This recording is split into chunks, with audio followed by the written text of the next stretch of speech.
And gentlemen, we are live coming to you from Las Vegas. And man, let me flip this over here.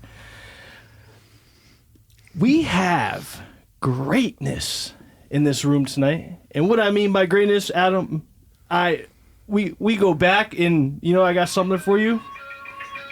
Let's go. Remember this? Hell yeah. Philippines. Hey. Yet no. Hey.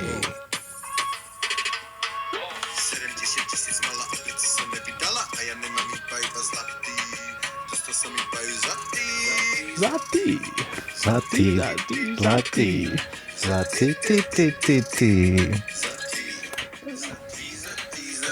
That's a really, really catchy song. Wow. And you guys made that, huh? Dude, I forgot about it. We were in our vibes, man. We were in our vibes. We were like, yo, we're just vibing, and we had a hotel room and In Philippines, in Manila. in rooming Manila. together. Oh my god, dude. Yeah. Incredible. And that's just the thing. That's just the thing that travel and the experience has done. Getting to travel with you guys and having the opportunity to, that song was one of the first songs where I tried to expand my stuff. You were experiencing in the room. I remember. Real time. Philippines, man. The Philippines. Isn't that the time we stayed in a castle? Stayed in a castle.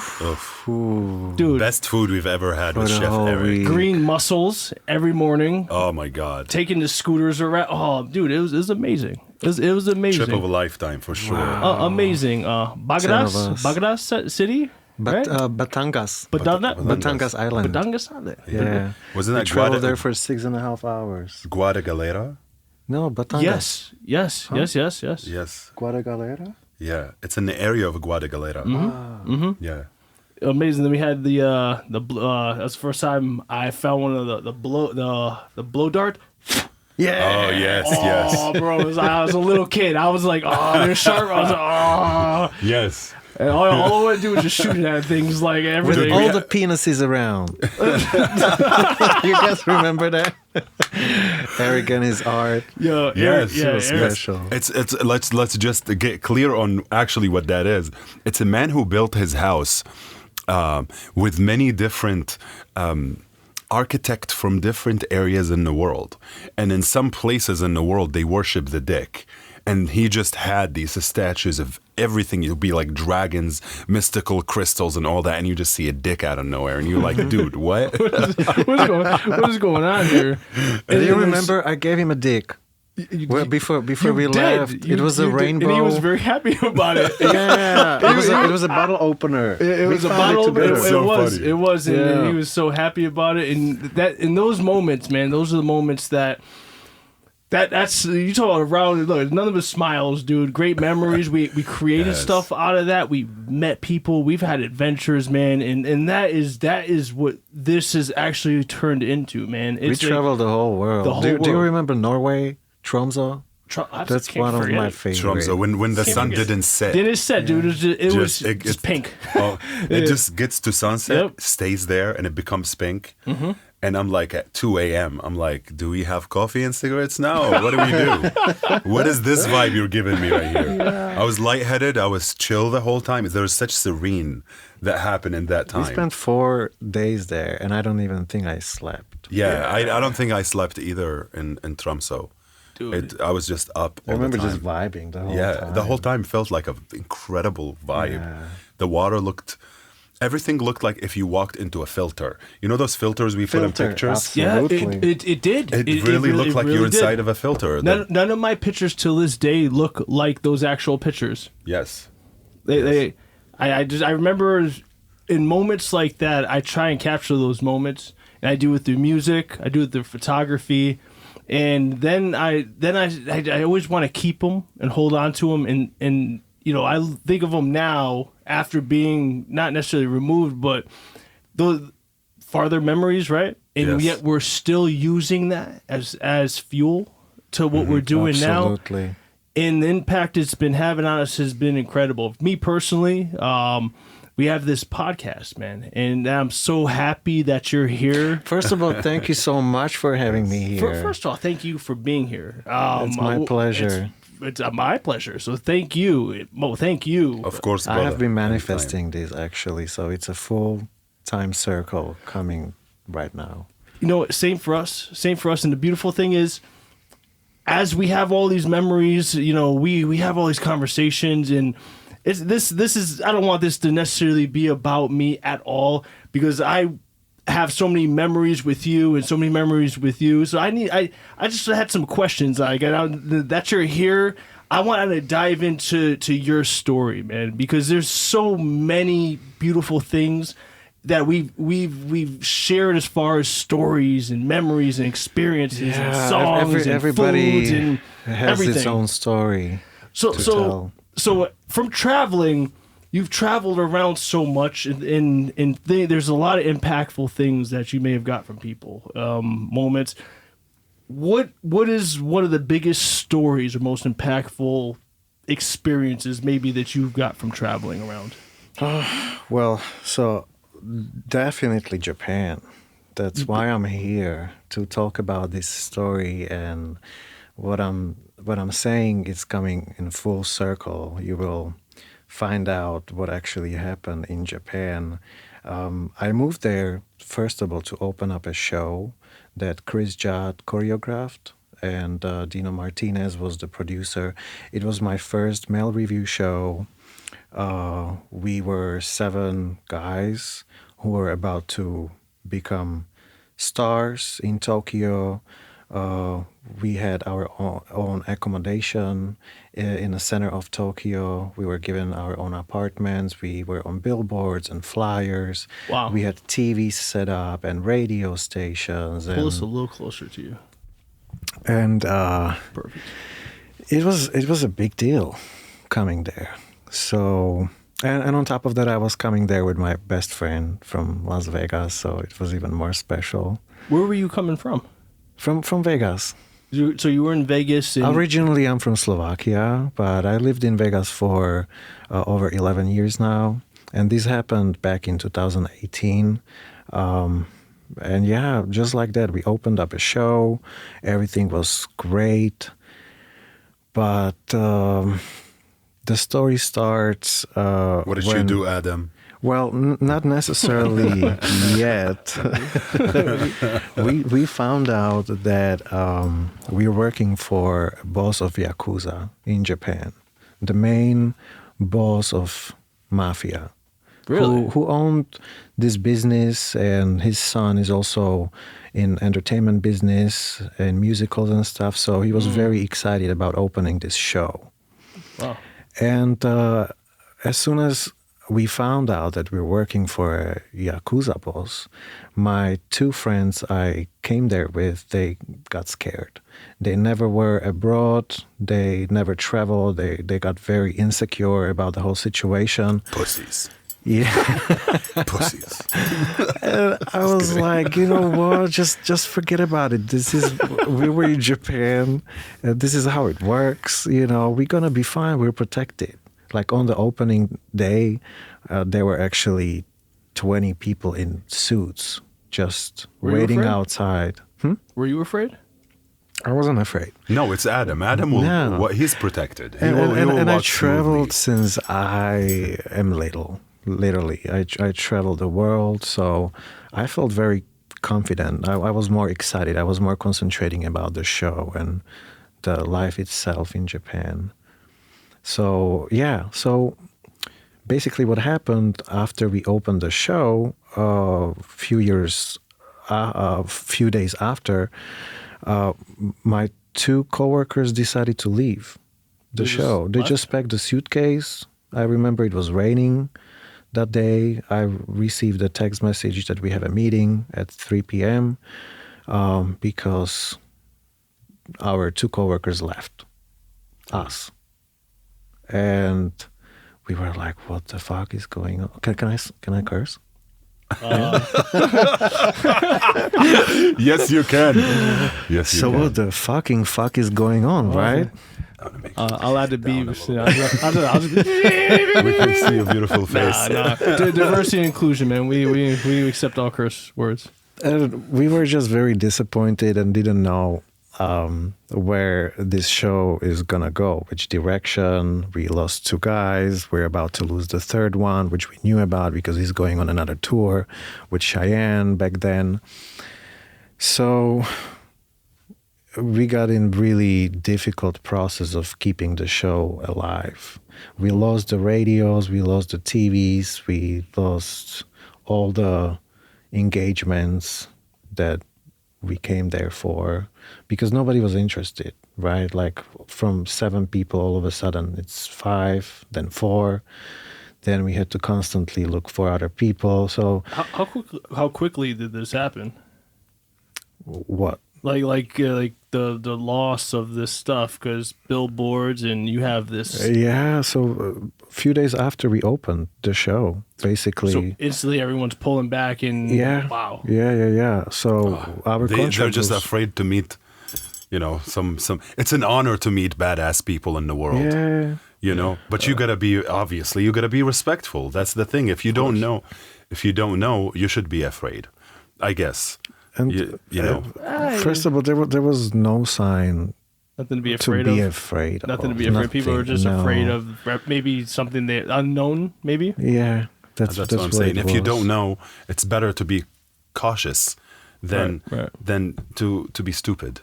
I agree. with that. Yeah. Especially when we travel a lot, we know that different cultures take things differently, understand differently, read differently, respect I differently. hated them back then, but now I understand why they did that and where they were coming from. So I don't judge them anymore. I forgave them, and we're still great friends. Have you been to Japan before that moment? I did, actually.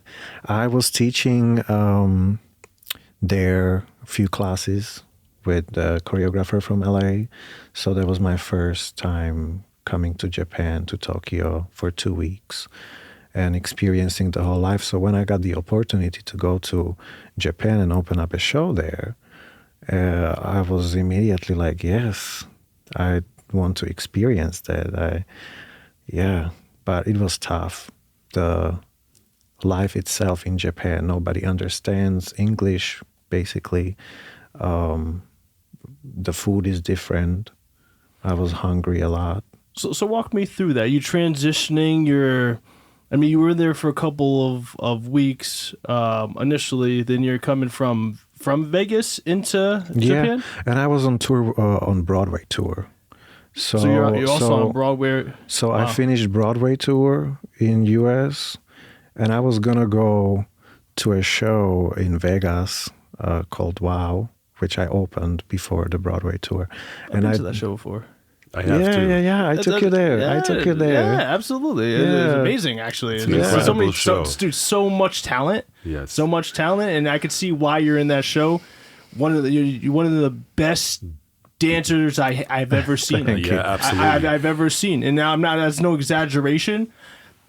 That is just incredible. Thank you. Yes, Thank you. Adam, please share with us your background very quickly when it comes to art and your craft. And well, let's come back to the story. I'm coming from an artistic family. My mother was a singer, gymnast champion, as well as my grandfather. He was a jazz musician. He played piano and bass. He was also in business. He opened up a trading company that was global. And so he was very successful. And I started to dance and do gymnastics when I basically was born, because my mom was taking me to gymnasium all the time. I knew instantly that that's what I want to do in my life, is working in entertainment business. So I went to Conservatory of Dance and Arts in Slovakia. I graduated. Then I won Mr. Slovakia and Man of the Year 2010. Really? Yes. I went to represent my country to Indonesia. And after, I knew that Slovakia is not enough for me, that I have bigger goals that I am not able to achieve in Slovakia, and I have to move to Los Angeles. So eventually I made that move, where I spent 3 years auditioning, taking classes from the best choreographers, and working on my visa and, work permit and all that stuff. And after 3 years, I booked my first show in Vegas called Jubilee, very legendary show with showgirls. The show was open for 45 years. And Frank Getson, who is the director of Jennifer Lopez and Beyonce and other big stars, he brought me there. Well, it's because you're a big star. Mm-hmm. Yes, you are. You're a big star, and you're such a humble guy, man. And I love that. I love that about you. And so when you transitioned here to United States and you came to LA, did you speak English so fluently? Like no. So I started to learn English when I was 10. Dude, I thought you started like 2 years ago. Yeah, sometimes I have. Or maybe in Los Angeles. These cutoffs. Yeah, I do. My brain is all over the place a lot of times. But no, I speak 3 languages fluently now. What languages are those? Czech, Slovak, and English. I used to speak German as well. I learned French. I count that as 5. Yeah, but now I can't really speak German even when I try. It's probably like riding a bike, man. I bet you if you're in Germany, you can for sure. I'm trying. Guten Morgen. Guten Morgen. Guten Morgen. Wie geht's? Yeah, good. 9. No, I was gonna say guten Nacht, and then there's Guten Nacht. that's all I got. Un. Exactly, it's gone. Yeah, It's like I gone. gotta practice. I gotta work on it. How do you say beer in Germany? Beer. Beer. Yeah. Beer. Yeah. Beer. How do you say please? Bitte. Bitte. Yeah. There's this. Bitte schön. Zwei Bier bitte. Zwei Bier. Zwei Bier bitte. Yeah. See, it's coming back. It's coming back, man. So now you're in LA, right? So you're in LA and you're linking up, and more success is coming, right? So Yeah, finally, like I booked a show. I moved to Vegas, which I thought I'm just gonna move here for a contract, and 11 years later, I'm still here. which is a testament. So obviously, that's a lot. It's a lot. Yeah, and that was just the beginning. And still, I feel like today is just my beginning. Yes. I love that, and it is. Yeah. It is. I love that. New beginnings, but at the same time, there's so much depth to it. You know. It is. Yeah. Every time I do this type of interviews with people, it always brings me back and makes me so proud. Yes, Because we're very we don't proud think of you about too. these things very often. We're very proud of you, man. Thank you. You're killing it as an artist. Absolutely, man. And Yes. there really is. There's no other you, man. You've taught me so much. You've taught Mo so much. You've taught everybody You around you. taught me so much. Yes. I had the best years touring with you guys. It's amazing. Tell me some of your stories, man. So as you're going through this, you're Mr. Slovakia. You come from a family of artists.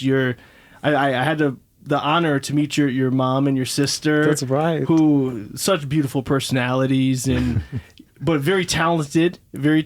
So it's you come from a talented family, and you're taking your art, you put it into dance, and you're mastering this thing. What made you want to come to the United States? I know you had bigger dreams, but did you know the United States was the place to go to? It specifically happened after I visited United States a few times. I had the opportunity just like for a vacation, and I instantly fell in love with this place because it's so different. And one day after I came back actually from Indonesia, I went to a Kylie Minogue's concert in Prague with my sister, and we were right in front of the stage in the middle, so close. And that was my first big concert I experienced, seeing all the beauty on stage and production and dancers and aerialists. And after the show, me and my sister, we were standing there by the stage, and we saw a dancer in a bathrobe, because it was a water show. His name is Zach Brazenas. And my sister was like, let's talk to him. Let's ask him what to do. I was like, no, just being shy. You know, my English wasn't so good at that time. But my sister's like, no. So she's bringing him to me, holding his hand. And we met, and we exchanged Facebook. So I messaged him, and he was super nice. He replied to me a big message saying, you need to go to this studio, you need this lawyer, green card and visa and this agency. And he gave me so much information that I felt ready, that yes, let's go for it. So I went to talk to my grandfather about it, because he was my biggest supporter since day one. And I told him that I would love to go try America, for like first 4 months, then come back on ESTA visa. And eventually I was going back and forth 4 times. Every 3 months I would come back and go back. When I moved to Los Angeles, I went there actually with my sister, because she was like my guardian angel. She graduated in the States when she was 16. And so she felt very confident that she needs to go with me for the first month. And, she told me, don't worry, we're going to figure it out. We just booked 3 nights at the motel. We brought our 2 big suitcases. She's like, don't worry, we'll figure it out during those 3 days. I was like, okay. I love that. Yeah. That's love. Okay. That's love, yeah. And we did. I mean, we're walking in West Hollywood together on our second day. And we went to this bathing suit store. We met the sales guy, and he was so friendly that he offered us actually his living room, that he has 2 couches where we can crash. And it happened. And I stayed actually in that apartment for a year and a half. Wow. I took a room, and yeah, it was so... Life of the artist. Like that. Yes. Absolutely. So you showed up and things happened. Mm-hmm. And I believed that they're going to work out. My sister... That's big. My sister made me sure that everything's going to be fine. And I trusted her enough to believe it to the point that it actually happened. Do you think, or not do you think it, do you believe, have you always believed in manifesting? Or are these moments that add to that bank of manifesting for you? I didn't know what manifesting truly is until I experienced it in real life. And then I started to learn about the word itself, manifesting. But I was actually manifesting this interview with you back in 2018. Get out of here. Yes. When I was in jail. Get out of That's here. what I would love to talk about, that Let's experience. Because that's... You got to Japan after all of that art that you've done through the process. So you do, Yeah. so you do all this, and you're saying you end up in jail. Yeah. So you see, like, this is the nice thing, the beautiful thing of you telling me that I'm very humble, which I am. I always was. But, you know, after all these jobs and working in show business, it's easy to get your ego a little up, right? So when I moved to Japan, I believed that nothing can fucking happen to me. You know, like I'm the star. I'm on a billboard. I'm on a flyer. I have my apartment. I work for somebody that is highly protected. You know, you got status, and you're the pinnacle of your career. Essentially, you're exactly untouchable. Yeah, I knew like I'm gonna become the shit in Japan. That was the mentality I went there with. Also with my best friend, we knew we are going to become the shit. Universe was like jail. Jail's like, yo, I'm gonna show you something. Pretty much. Yeah. So that's a massive thing. If you don't mind sharing, could you walk me how what happened? Well, so after my two coworkers left, I knew, you know, I was depressed, and I felt like maybe a little weed would make life better. Fair. So It does usually. I told my friend in LA that, you know, if it's possible for her to send me a few cartridges to Japan. She's like, yeah, no problem. I know how to send it. I'll put it in coffee beans, you know. I got you. I'm like, okay, cool. 2 weeks later, still waiting for her, you know, and she was going through her life situation, so she was very busy. I get it. But then she sends me a picture of a cosmetics bag and says, it's sent. And I'm like, what? You told me you were going to send it in coffee beans. Like, what is this? She's like, don't worry, babe. I put it all in the cosmetics bag. The zipper broke. They cannot get into it. I was like, that's bullshit. You know, take it back. Like call them, stop the package. She's like, no, it's impossible. Her boyfriend comes on the phone. Don't worry, bro. You know, it'll be fine. We did this before. Nothing can happen. I'm like, okay. So I'm trying not to stress about it. But then 2 more weeks and still nothing is arriving. And my stupid ass picks up the phone and calls the customs asking if there is any package under my name. And they were like, no, we didn't see anything, right? So a few months later, I like forget about that package. I'm like, okay, whatever, it's going to come back. You know, if they don't know what it is, they're just going to send it back to United States. And in between, I have some other packages coming through that made it, you know, with a cartridge from other people. So I was pretty confident that it's okay, you know, and I'm the shit. Like, I'm on a billboard. Like, what can happen to me? You know, that type of mentality. And I was actually very lucky, yeah, because it could have been way worse.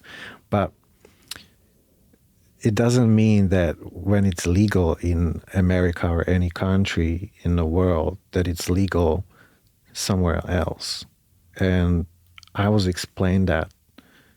It was explained that to me before, and I still decided to do it my own way, you know? So there's a gray area, and as a traveler, it's got to be. It's almost like a. You probably in one city sometimes, and you wake up in another city. Mm-hmm. Overnight, the laws are different. Mm-hmm. One day you're good, next day you're not sure. Mm-hmm. You may be good, you may not be good. And Japan is very strict country when it comes to their own rules. It's very protected. It's their own world. Mm-hmm. You know, it's a beautiful country. I have beautiful memories there, but they don't fuck around with this shit. So okay. So you got some packages. So yeah. So let me skip those 5 months where we were all stressed and all that, things were going okay. And here, all of a sudden, my boss from America comes to Japan and they have a meeting. And for the whole week after the meeting, they're not telling us much. They're just very concerned and stressed looking. Until one day he's like, hey guys, let's have a lunch on Sunday before our rehearsal. So we met up and he's telling us, hey guys, so just because we are Americans and Japan is very strict, they just want to make sure that everything is all right. We're not breaking any laws here. So they're just going to go to your apartments and just do a little search, So please make sure you get rid of anything illegal you have there. So we're like, okay. And I'm already like starting thinking, right? I'm like, okay, whatever. We go to rehearsal. After rehearsal, I'm still nervous. I'm like, Dino, I need to talk to you. He's like, okay, let's go outside. So we sat down and I told him about a package from back in June that I never received. And I already see his tears in his eyes. He's telling me that, Adam, this is all about you. I'm so sorry to tell you, but this is all about you. Go home, come to a show, and after the show, I'm taking you to dinner. So that was the worst show ever. Oh I'm my like God. crying backstage. What a stressful show. I'm to do. like, I want to throw up. I'm like, oh my God. I'm like, I don't even want to perform right now. Like, what's going on? So then we go to dinner, and Enjoy your last meal. exactly, exactly. But so I didn't crazy. know anything. So Yeah, Dino told me that if they don't find anything illegal in my apartment, I have a big plus. I don't have to be worried about anything.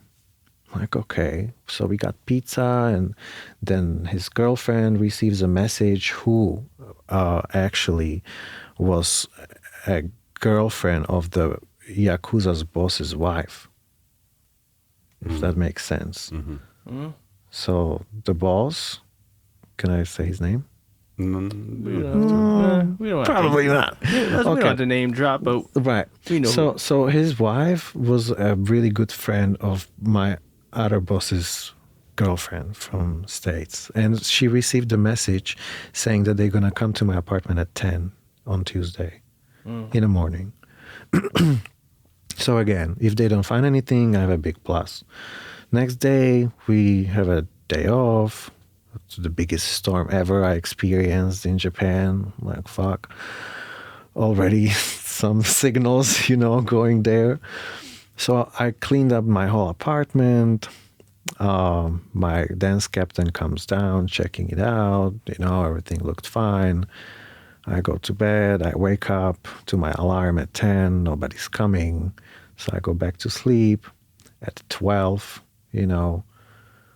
I'm expecting some guests. But all I hear is just people breaking into my apartment and running inside. And then I open my eyes, and all of a sudden there's 20 people in suits just surrounding me with one lady that speaks Czech. Nobody else spoke English, and they're just like showing me all these papers, and I have to sit still like by the wall, and I don't understand shit, and I don't understand even what it says, but I'm signing it, They're asking me all these questions about packages, and I'm denying it. And then I sign one document, and they're like, okay, you can take a few things, like underwear, socks, shorts, and we're gonna go. I'm like, what?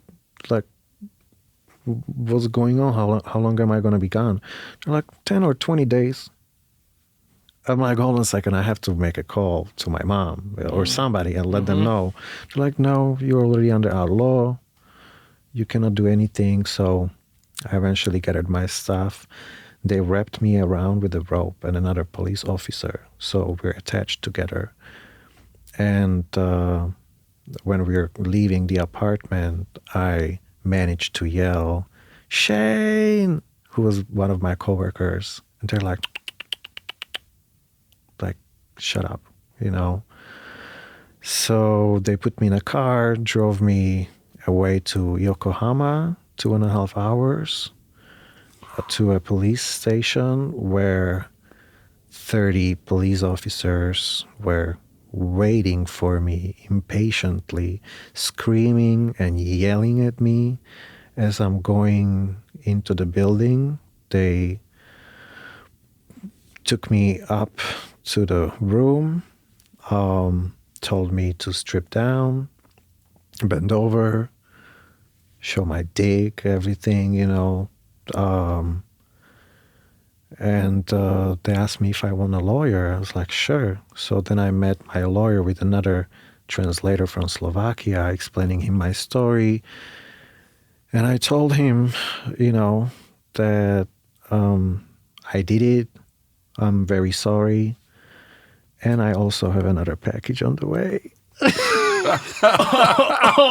Were you naked? No, at this point I had clothes on. Whoa. Yeah. Whoa. Yeah. Hold on. So Hold on. listen, you guys are not ready. This is just the beginning of my story. Like I was so ready to tell this story because Wow, dude. it's incredible. Wow. Yeah. Okay. So you think you're going in for 10 to 20 days. Mm-hmm. You signed a bunch of paper. Did they explain to you, they mentioned the package. Did they explain to you before you met your attorney? Like did they say this is what it is, or you didn't understand the My lawyer always told me it's 50-50. He can't promise anything. Wow. And it got more difficult than that. So I told him about that, and he's like, okay, well, yeah, it's going to be 20 days. Yeah, it looks like it's going to be 20 days. So they put me to a cell. I spent there my first night. Of course, I couldn't sleep. It was terrible, like from this superstar all of a sudden sleeping in a cell on the floor. And next day, they finally take me for the first time to investigation office, where I spent 8 hours. And talking to them, like denying first about what happened. And after they took my urine, I come back from the bathroom. That was probably after 5 hours, and I just broke down. I remembered my mom always telling me, with the truth, further you'll get. So I was already mentally exhausted at that point, and I just told them, yes, I know about the package. I did it. I'm so sorry. And they held my hand. They were like, thank you for your cooperation. More, if you're gonna cooperate with us, the better it will be for you. I promise. So I felt like I did the right thing already. Mm-hmm. I felt a big relief. Mm-hmm. And so then they took me back to the police office. Next day I have another investigation for 8 hours. Then next day they took me to a prosecutor for the first time and to see a judge. And they gave me 10 days first. So they took me to a different detention house. And as I come there, I see all these officers just smiling at me, being polite, quiet. So I felt like, okay, this is a way better place than where I was before. They gave me a fan. They asked me if I want to contact my embassy at home. I was like, sure, at this point, please. They take me up to the 5th floor to my own cell that was a little bigger than the one I experienced.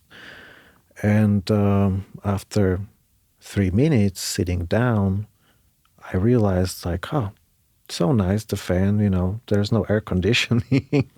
I get it.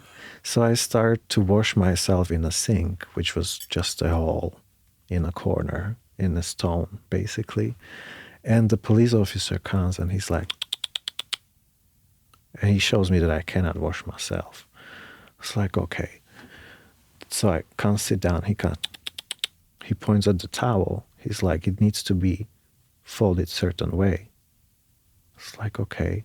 He brings a book with all the pictures, how my cell should look like. So I study. He comes back.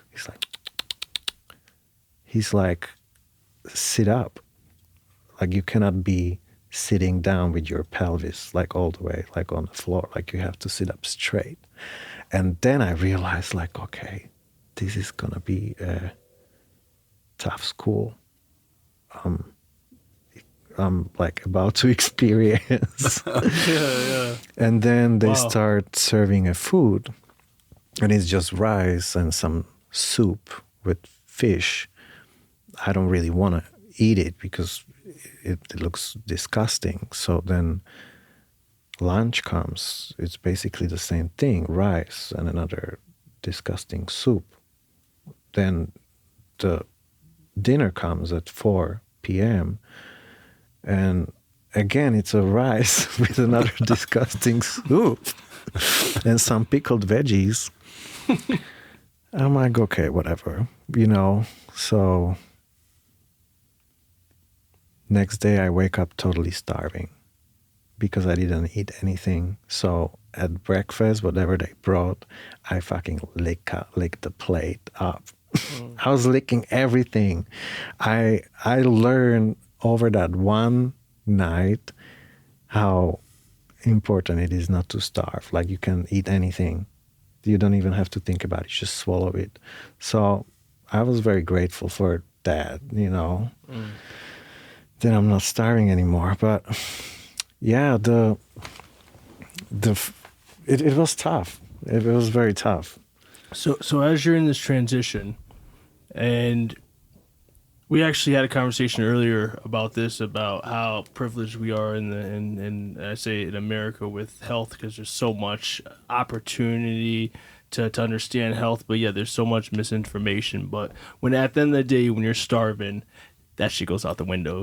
Absolutely. I'm a vegan and I won't eat meat, but let me starve for 2 days. I'm eating everything, Yep. every single thing. It doesn't even matter. You'll It eat a doesn't matter because chicken I while want it's to walking. survive. Mm-hmm. So in that situation, when your freedom is essentially stripped away, what's going through your mind?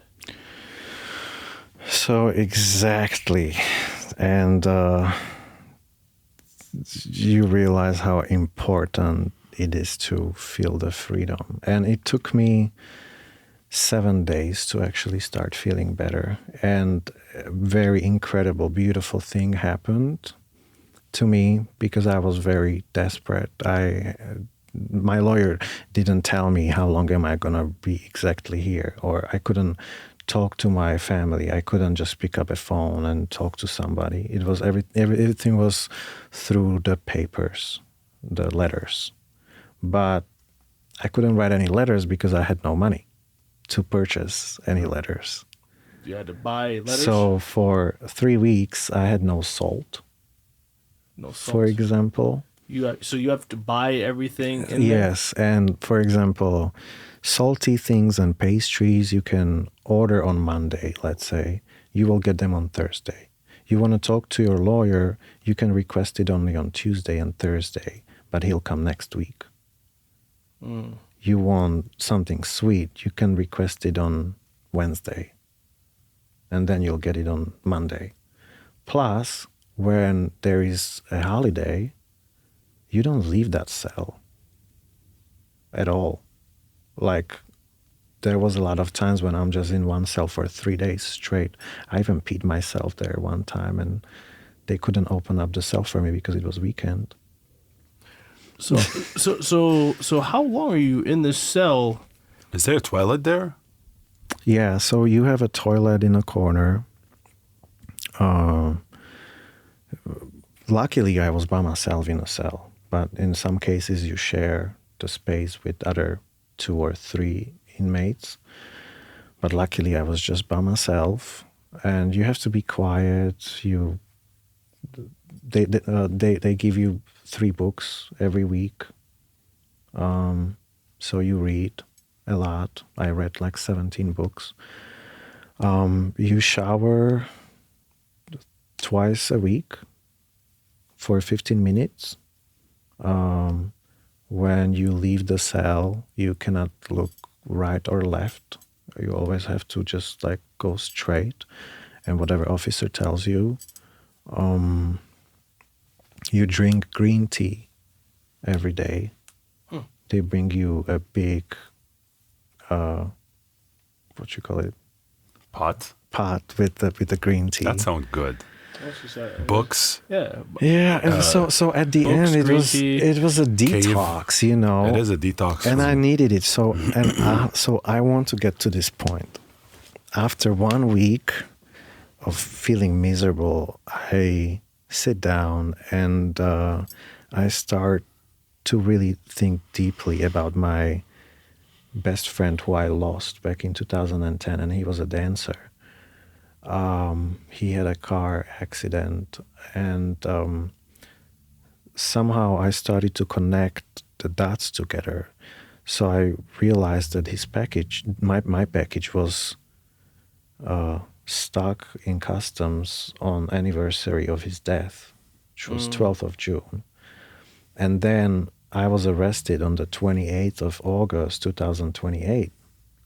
So I was like, hold on a second, these 3 8s, I think he's trying to tell me something. I look at my wrist and I see a tattoo that I dedicated to him with 3 stars, you know, and I just keep staring at it. And then I realized that, okay, they gave me 20 days.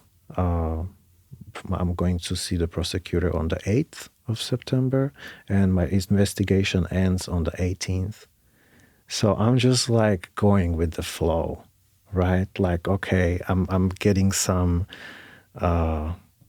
energy here, some ports that I need to absorb and focus on it. And I all of a sudden I heard his voice that, yes, Adam, you deserve to be here right now. I would be grateful if I'm alive.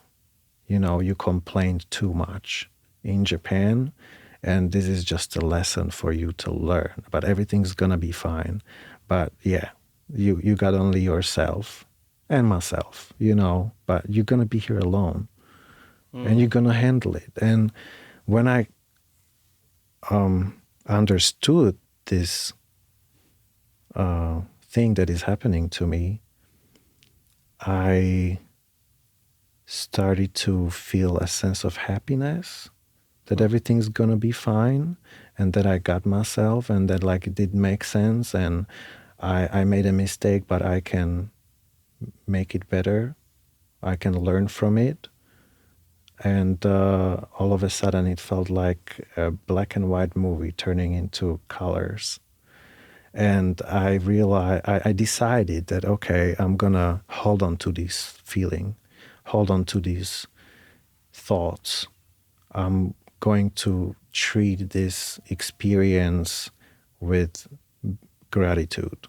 I started to be nice to the police officers, because I was very mean to them, you know. I was like, I just wanted to fucking kick their, you know, ass and yell at them, and I didn't, but I wanted to so bad. Like, I didn't want to talk to them, nothing. But from that moment, I was like, you know what? I'm going to handle it the right way. I'm going to remain myself, to be sane, happy. I'm going to treat everybody like I do, you know, good morning, give them a smile.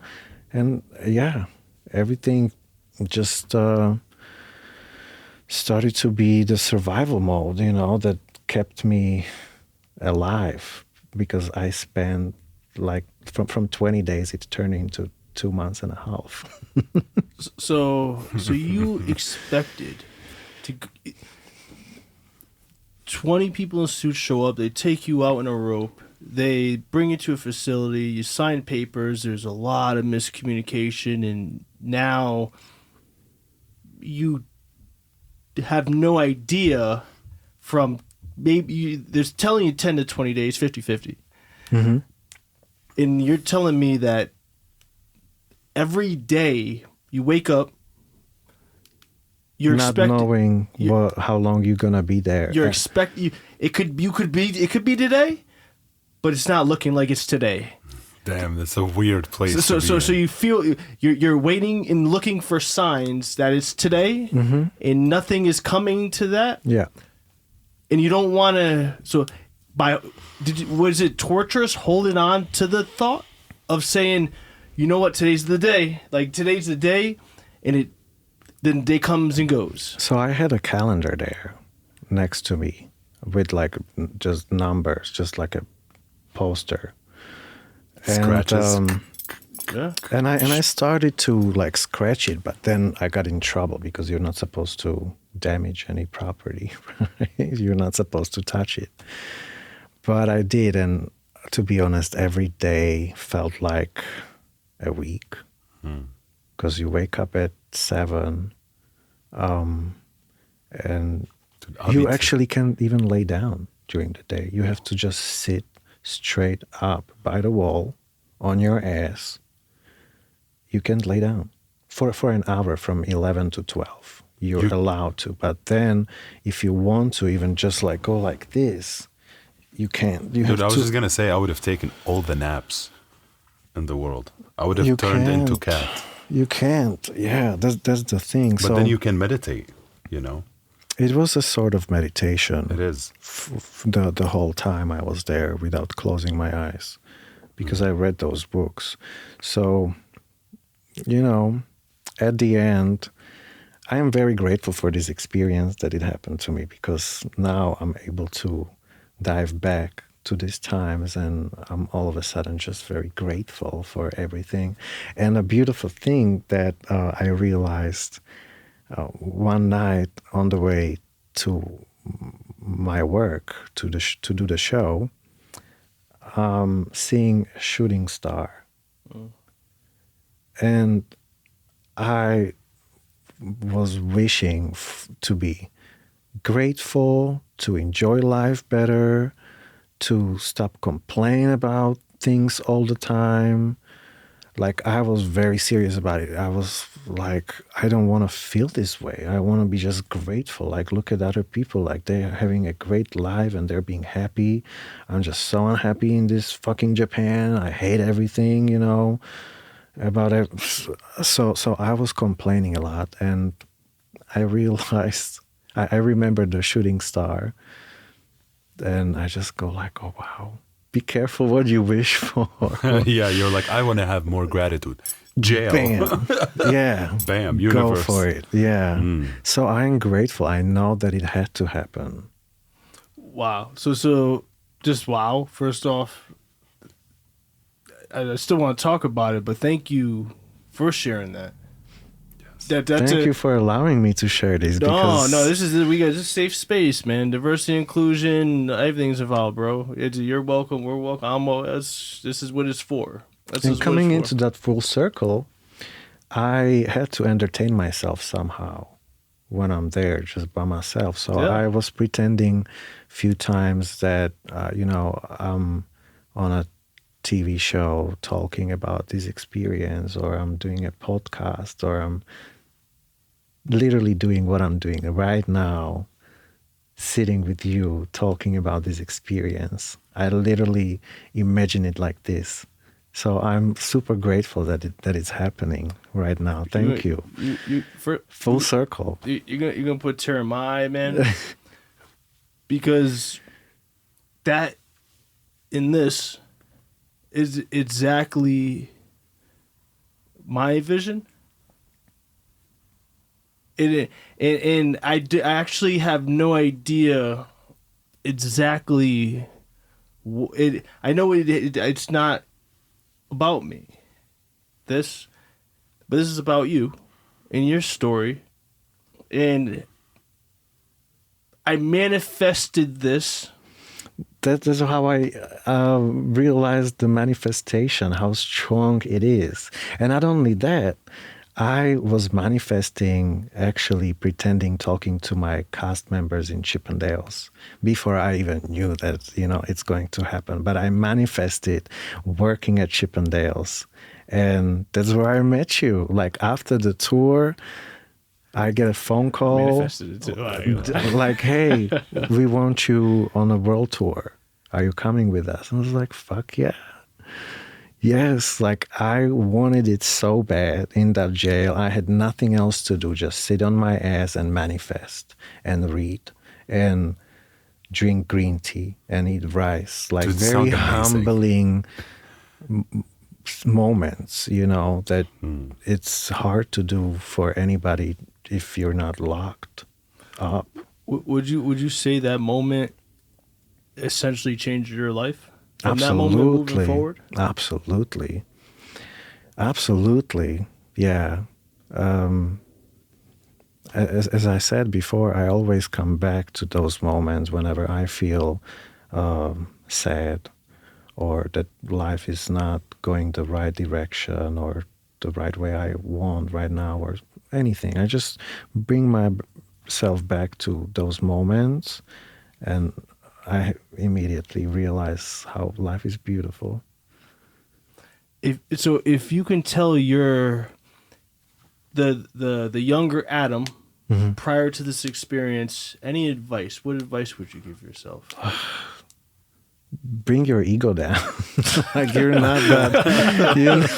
Chill out, bro. Chill out. It's crazy because I never met you before that incident that you had. But you've always been a very humble, easygoing, funny, and open-minded universally as a person, And I never imagine you as an egoistic person or as a person who had any of that. Because I'm pretty sure even people that are watching, they can sense and feel how actually humble and cool you are and fun to hang out with, But it's incredible because you're calling it out and sharing yourself before and after this very deep experience, because the darkness will teach you things that the light will never teach you about. Absolutely. And it's just as important for a soul that want to experience fullness in life. When you, an artist, you're a rebel. And when you're a rebel, you will experience all the paths. Absolutely. And when you do, you learn the things that are full. And with no sugar around it, just the full this, the full this, the full that, and I'm proud of you, man. You became a very wonderful person. Thank you. Through these difficult times. I think you're extremely brave. I think you're courageous. I think the old Adam. I never met that guy. I mean, I was still nice. God, but no. Of course, of course. But it's these moments in life have a way of shifting our perspective and our egos, in bringing that gratefulness and grounding us. Regardless of the highs and lows, you still got to be grateful along the way, because things are taken away from us in our life, and we are pulled towards one way. And it's how we adapt to those moments that ultimately change us. And at the end of the day, when you're not around people like yourself, you start to crave that, and then you start to reflect on those things. And it sounds like you had a crash course in essentially what you asked for in a way that you had no idea. I can't even imagine that situation for me, because I love food, and then I being locked away essentially with just rice and fishes, bad soup. It's not horrible. It's not horrible, but it's not how I want to do it. With the doesn't matter what the food is. It's the freedom and not knowing where you're going to be free, and then mentally seeing where that's going to take you. Like when I was in my really worst days, not knowing what is really going to happen, and I thought I'm going to actually end up here for 5 years and my life is over. I thought about killing myself there. Like, I was really panicking. Plus I was detoxing there as well, you know, on green tea every day and rice. So yeah, it was crazy. Like there were moments when I wanted to talk to a lawyer so badly, and as I said, you can request him on Wednesday, and he comes next week. So that was another thing that was like killing me. And he actually gave me a caution, an option to pay $15,000, which my family at that point sent a deposit that is going to allow you to go home and wait till your trial. And there is this officer that comes to my window, and he just shows me this and gives me a paper in Japanese that I don't understand. And I'm like, what's going on? He comes back with a vocabulary pointing on the word denied. And I immediately knew that, you know, even $15,000 didn't get me out of here. Yeah. And when I look at the date, I received the letter on the birthday of my friend who passed away. Wow. So after realizing that, I calmed myself down again. I was like, okay, you are here for a reason. I'm talking to you again. You need to be here. Like, you cannot leave. You have to leave until the lesson is learned. Dude, I got goosebumps on this. You know? So you got this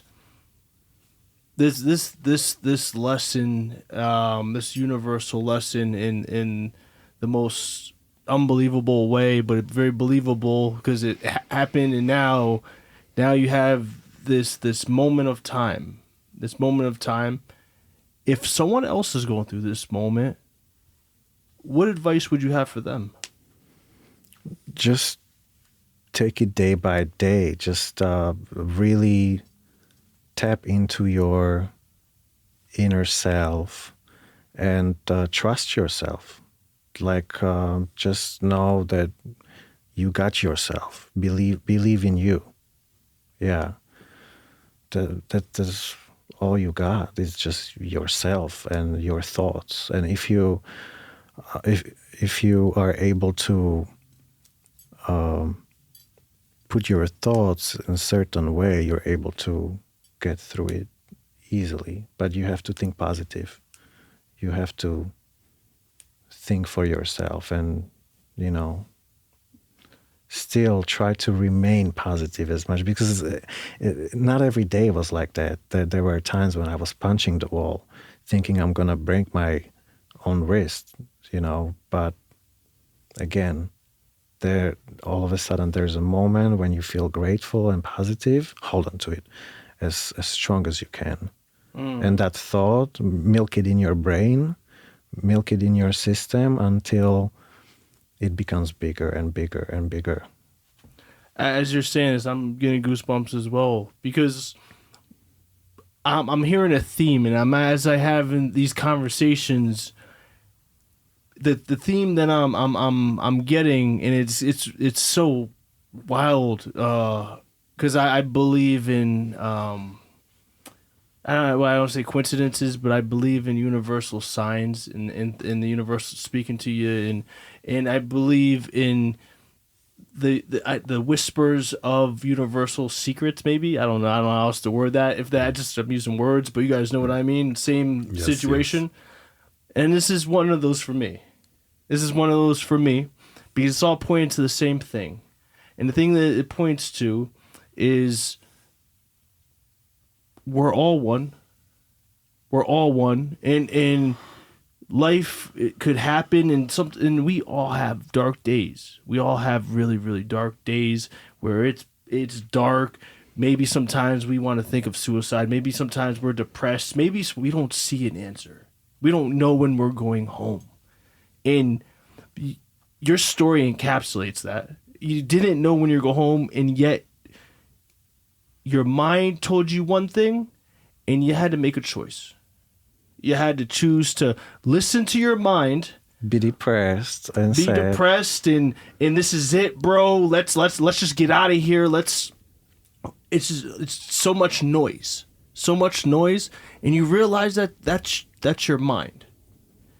But your reality changed once you changed your mind and you consciously changed your thoughts. It wasn't easy, but I knew what I have to do in order to maintain that positivity. As I said, you have to milk it constantly until it becomes your reality. And I think you've done that. Thank you. Thank you. Mo, is there anything that you want to say to your millions and millions of fans, bro? Don't be afraid of the dark moments in life. It will pass by. Life is like heartbeats, is ups and downs. It's only a problem if it's still. So when you're up, you're up. When you're down, you're down. They both are teaching you something. Life is an evolution of unfolding self that you discover. And Adam had this beautiful bravery to share this story with us in his down time before he uprise. I met him in the uprise after, and this down moment is sharing to people that it's not forever, sharing to people that it will teach you something, sharing with people that it's okay to lose your head sometimes and get back to yourself, I'm sure those couple months felt like years, because every day is different when there's no clock around you, no phone, no nothing. Time slows down. Time is irrelevant. It's not even real. So he had this deep experience. Thank you for sharing it with us, man. And to the millions of fans, this is a beautiful example of how we go up and down in life and how we make magic out of the downtime and celebrate the uptime. I always told myself that one day when I'll be telling this story, I need to emphasize the thing that you don't mess with other countries' laws because they're bigger than what you think you are. You just don't bring that weed over there. Respect the country. It's a beautiful country. I'm grateful for that country. I would definitely come back if I could. I think I can right now, but it's been 5 years probably. So who knows if they would let me back? But yeah, just don't mess around with that. Respect the laws that are put in place for the betterment of your good. They're there for a reason. Because it can happen to anybody. It could happen to anybody, and don't think that you are above the law. Essentially, exactly. Because there are laws in certain places, and just respect them. Respect people's boundaries. Respect people's laws, even if you don't agree with them. Mm-hmm. And I think that could go in relationships. It could go into friendships. Respect people's boundaries. Respect what people have up there, because even though it's theirs, sometimes crossing those boundaries always do have consequences. And whether we like them or not, those consequences also teach us lessons, whether we like them or not. Mm-hmm. And from that story, you taught me a lesson. And that lesson is that regardless of a down, there's strength in vulnerability. There's strength within you, within your vulnerability, and in that pain, which I know sounds very uncomfortable, but because I empathize so much with you, and I feel anxious when I think about being in this situation, because I wouldn't like it. Like, I feel caged in. Yeah. That story is light, And that story is, I know at that time, also pain. But now it's also a gift. And because of that, from the bottom of my heart, man, thank you for sharing your story. I love you, brother. I love you. Thank you. Mo, I love you, brother. Thank you so love you much. too, brother. Thank you. And everybody, thank you so much for tuning in. And welcome to the tribe.